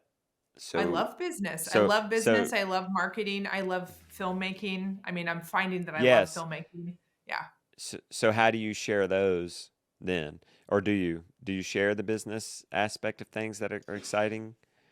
I share like the behind what I've been doing more of and always have, but it's like the Okay. behind the scenes, like letting people see Okay. what it takes to ship all of their orders. Like not just the pretty front side, but I Okay. want to show you Mhm. like this is actually how it's done, or this is how we do this thing efficiently, I or like it. this is some cool thing. So you're just kind of pulling back the curtain, which you already do, but just sharing things that would be interesting or useful or it would give them they would learn something new. If it can accomplish any one of those things, I think you're Yeah. golden. And then just single That topic and don't overthink it. Just post. that's some good advice for everybody. And the behind the scenes things, I'll go through it every once in a while. I'll just Google, is vlogging dead, or what works for Oh, vlogging? right. That's going to come with doing this for 8 years every day and having 3,000 up. And it come up. No, it's very much alive still, for one, but it came up just a real brief thing saying, "Oh, it's a great way to show behind the scenes of your business." Yeah. That's why I did it. That's why I started this. I started this as a, content creation for the business, and yeah, thanks for the reminder. And I I like think how you are. just do your magic. Just do your thing. Don't I think when we get too Yeah, don't overthink it. Just yeah, stay in motion and then use your stories to share the videos that you posted. And then stories is a great place to give people links. Like that's what I yeah. mostly use it Okay, for is just like sending them to YouTube or explaining why they should yeah. go. But um I Well, did you come up with a launch plan on your Instagram for your Instagram? Did you come up and execute a launch plan, or did you just show the every day? how do you mean? Like did I for launching Instagram Yeah, itself? like maybe Or come up with a plan saying, "Well, I'm gonna share or talk about, maybe we're launching these seeds on Monday. I'm gonna share and talk about this aspect of Monday, and then Tuesday. Do you do any of that? oh yeah, Does that make but sense? it's yeah, if for a big launch, like if I was launching a book or the seeds or we Yeah, have a big exactly. something, absolutely. Okay. But it's not just Instagram, it's a combination of videos onto YouTube, newsletters, blog Mm-hmm. posts, and Instagram, like how those all work together. And then using Yeah, social media essentially to push people from social media to your website or to somewhere yeah, where, like send to them or to go watch a video on YouTube. But yeah, I'm pretty strategic in figuring out each of the steps that I want to share. But then I try to go about the putting things together in a very organic, natural way that I think if we make it too complicated or too polished or perfect, then you get yeah, kind of tangled up in knots. But I am very thoughtful in that kind of storytelling and building, but then the videos themselves are like casual and relatable or hopefully yeah. down to earth. Yeah. Do you plan that yourself, or do you have a marketer doing that with you? No, totally me. And then Angela, who is our customer service, who heads up all of Hmm. our customer service, her and I talk very Okay. regularly about what she sees in the inbox, what I'm seeing on Uh, Instagram. So we're really basing our strategy. One, there's the strategy. This is what I think we should do. But then it's like, okay, and then what was the feedback about that? And then we yeah, adjust. So exactly. Okay. yeah. Well, good. But no, it's totally it's just us, just me, just it's just, I don't it's not oh, I think your own marketing, being able to do your own marketing and photography and video is like the best thing you could do for your business and not be Yeah. relying on somebody else for that. Yeah. And now you can. I mean, everybody has the smartphone in their pocket. It's an incredible That's age the we are thing. living in. Yeah. You can just talk about your passion. You can bravely talk about your passion and you Yep. acquire a following and you find out ways to serve that following and you earn a right livelihood and live happily ever after. Yeah. The end of the movie. And it's so good. Yep. All right. Well, thank you so Yeah. much. I tell I assure everyone you are worth a follow if they're not following you already. I'll fill your days with more beauty if you want to There you follow go. along. But also, like Yay. there's a lot of beautiful stuff happening here. Yay. All right. Well, thank you and have a great Yeah. day. You too.